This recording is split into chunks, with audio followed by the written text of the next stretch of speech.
I want to thank the mayor and council for hosting this event today here at City Hall. This is really an impressive place. Such a session. Take a tour when it's through.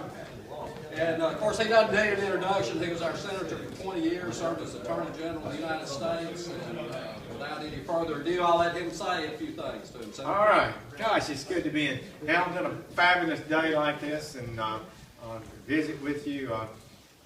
I was just recalling when I started out practicing law in Russellville. I'd come down to Marion and I'd come down to Hamilton and Double Springs, and I knew so little about law. It was malpractice whenever I walked in the door. They may teach you the theory of constitutional law, which is usually not good in these law schools, but they don't teach you how to go to the courthouse and get something done. So you have to learn that in real time. But I love the area and I had a lot of good friends. I always said if we'd stayed one more year, we'd never have left Russell. It was a good area to stay. Thank you for what you do, the friendship you've shown me, the honor you've given me to serve as a senator for 20 years is beyond imagining for somebody that grew up 15 miles outside of Camden, Alabama. Now the Crossroads community down there that's called Hibbert, where I was, there were 3 stores, Daddy had one of them, and a railroad depot and a post office. And you know now, there's one lady, 80 years old in that town left. I don't know what a town Hibbert was, but anyway, I just want to say I appreciate you. We do need to have policies that reflect a governmental intention to protect areas outside the big coast, the left coasts, and have the heartland of America has been suffering. And there are policies that we could do. Yet a day before yesterday, I visited that FBI facility that's being expanded in Huntsville. I don't know if you've heard about it. It's going to be 4,000 employees. Senator Shelby is chairman of the Appropriations Committee. He's able to help us get the money. And he's worked on it for a long time, and he deserves great credit. But I was able to talk to Chris Ray, and the FBI director. He's part of the Department of Justice when I was Attorney General. Tell him that we don't need to put all this stuff in Washington, D.C. They were like FBI main building, which they want to replace, and like 6 satellite offices. And so they need those satellite offices. If they can be outside the Beltway, they can be in Alabama, and they can be in Indiana, and they can be in Iowa, so there's just a lot of things we need to do every day to think about how to break this cycle where the left coasts get all the money. And there'll be a lot of little things. There's no magic bullet, but change is inevitable. So I just want to say that to you. I was pleased to support President Trump. I believed his agenda was our agenda, the agenda I had become strongly committed to before he announced, which was we need to end the illegality in immigration, create a system of immigration that serves the national interest, and we can't admit everybody from every place that is in trouble in the world. You just can't do it. You have to protect your nation first, and I'm not aware of any nation that doesn't believe in that. But we've just massively allowed the law to be eviscerated, and they want to do amnesties. More people come in, then we just give them amnesty and not have enforcement. So that was a dispute. Chuck Grassley was there when Reagan did the '86 bill, said, I made a mistake, I'll never make it again. We gave amnesty first and promised enforcement, and enforcement never came. He said, this time, we're either going to have enforcement with some sort of regularization for people who've been here a long time, and work out something that way. I don't think people who come illegally ought to get citizenship. They don't get everything like the person who comes legally gets. We admit 1.1 million legally every year to America. It's not as if we don't have a very generous immigration system. So I also felt that one of the things that we felt so devastating is trade. And the Republicans and the Democrats had quit talking about it. And even the Union Democrats were supporting trade bills and stuff like that. That President Trump was right. These bills, they were not good. They didn't protect us sufficiently. Just look at the trade deficits.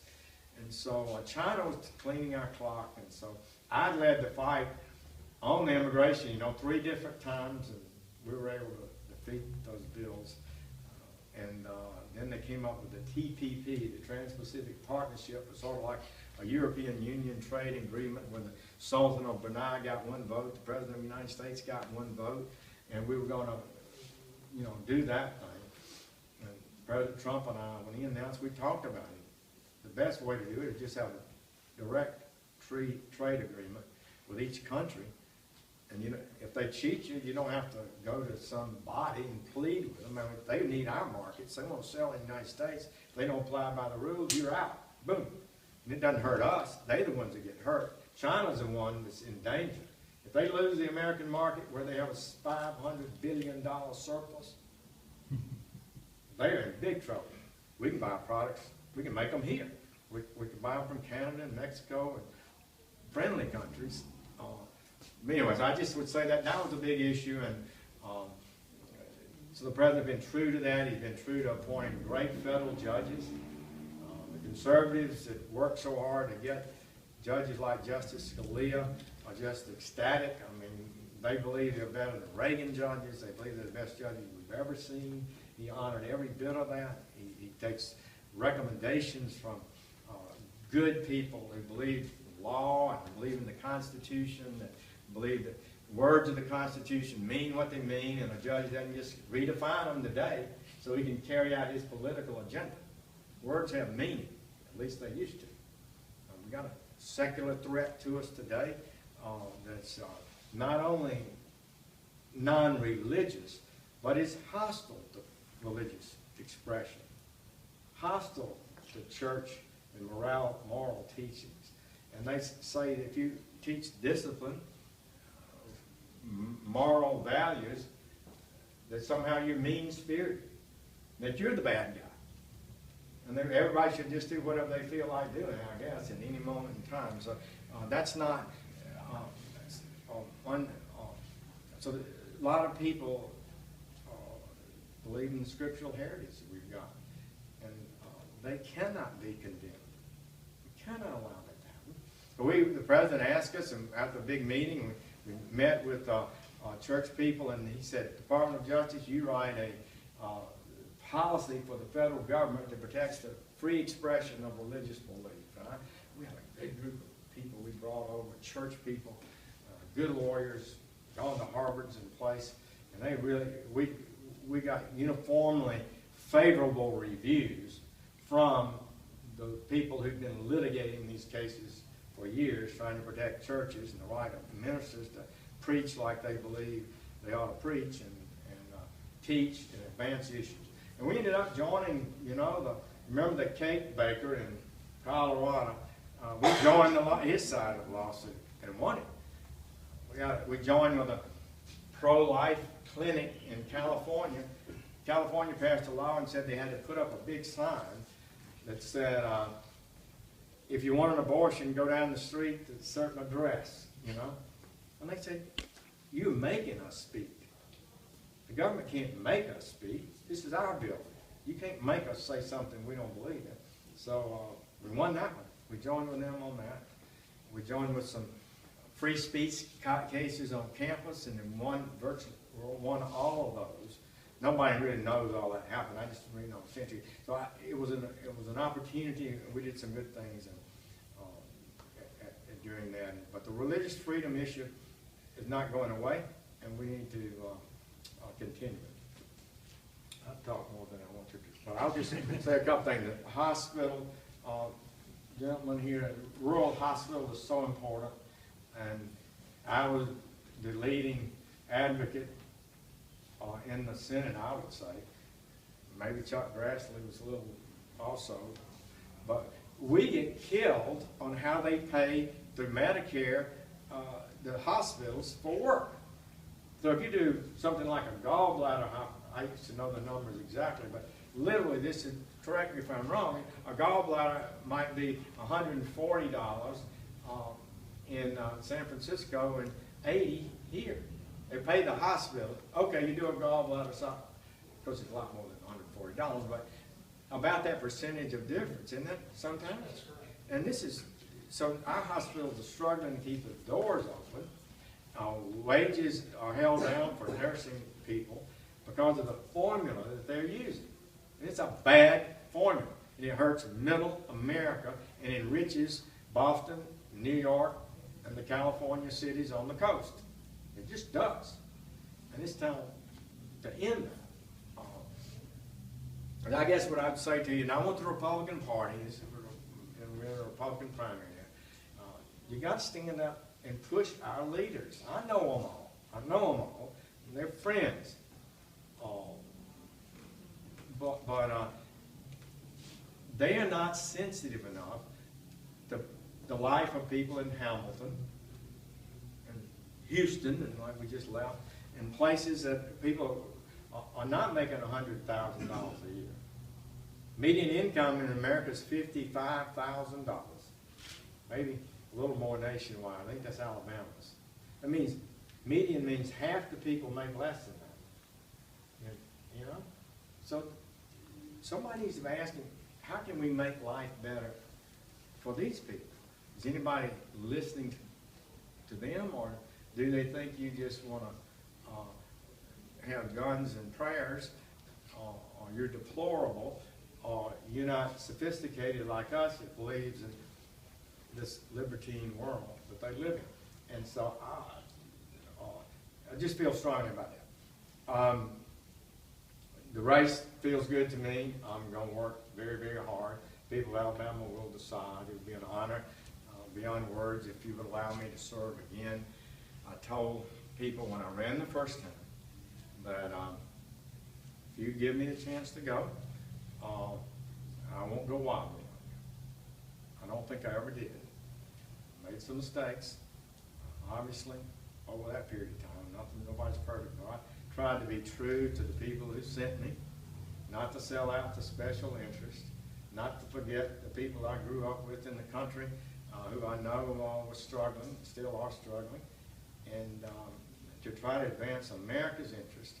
I really felt like Donald Trump had something special, but he would be true to judges and the economy and taxes and regulations and trade and the border, and they would do what he promised. I believed at that time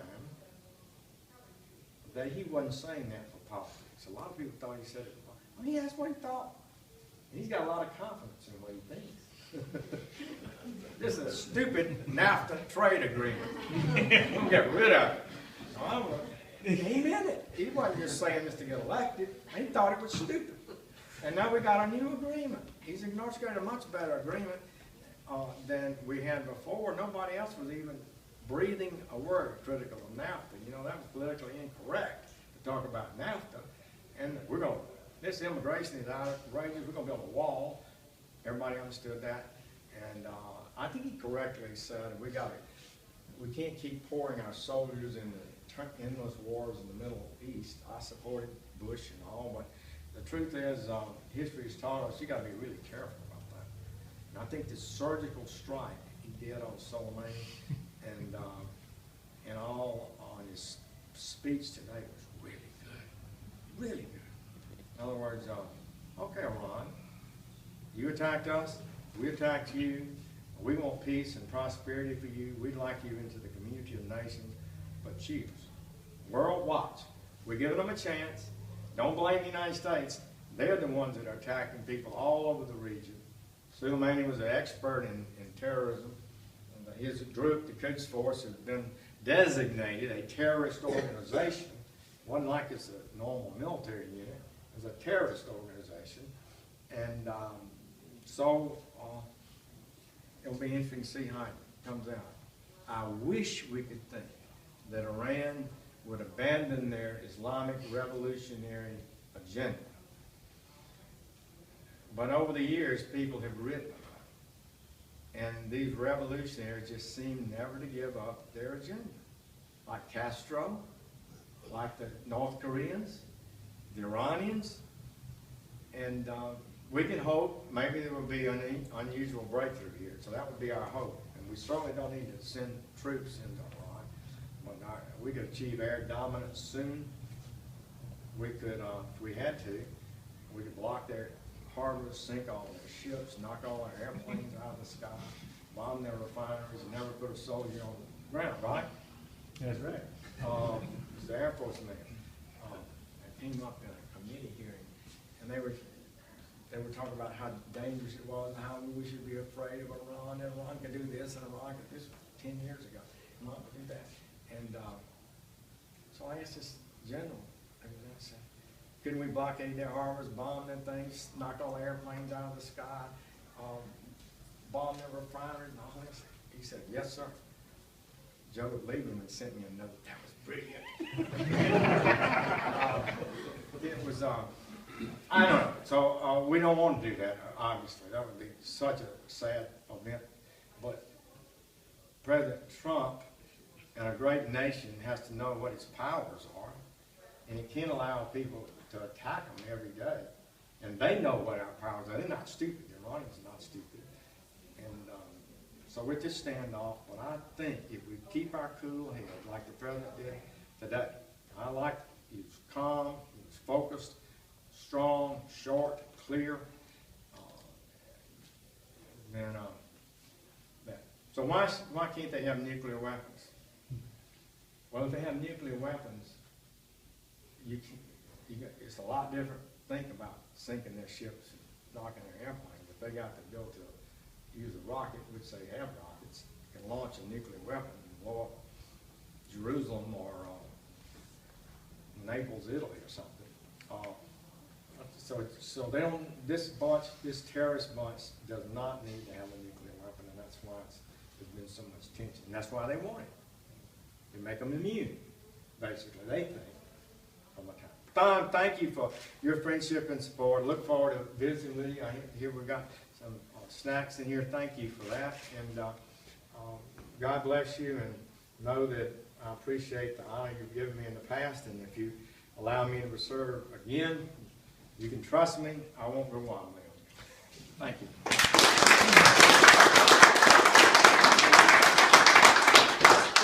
I appreciate all y'all coming out. We have refreshments in here if you'd like to hang around and talk to the senator. I don't know how long you're going to be here. It'll be a few minutes. Yeah. Anyway, feel free to get something to drink and talk.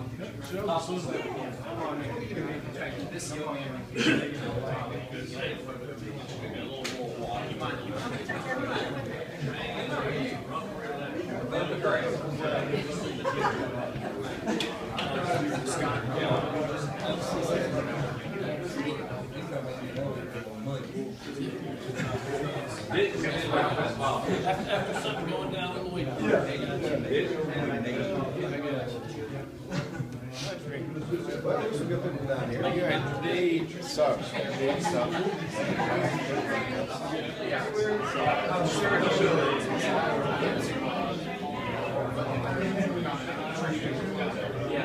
Unless he has social media.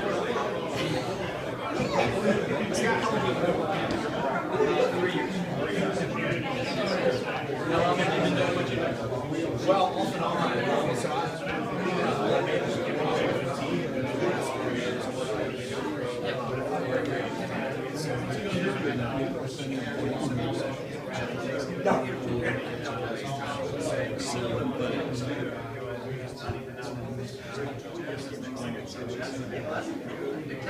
Thanksgiving, what? Qualifying deadlines? Get up in his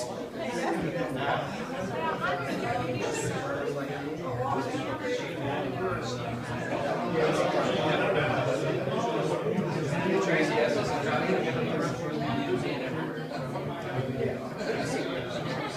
That must be really good. Yes, he does. Our big thing, county newspaper, we just go, he'll stop and shop for the council, right down the road, goes the next day. Number two. Yeah, number two.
Check out the water.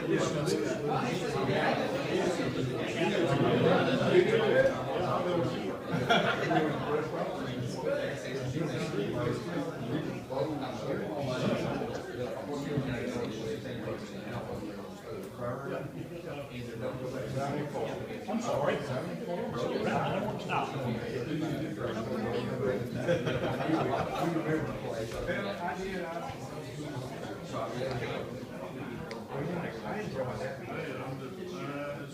Didn't manage my time.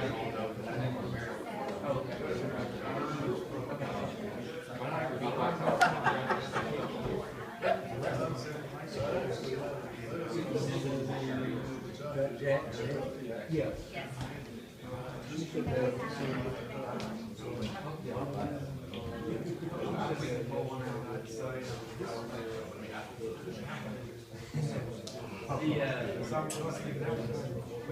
Hey, Kenny.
Don't forget to like and subscribe to our YouTube channel at www.youtube.com/49 County News TV.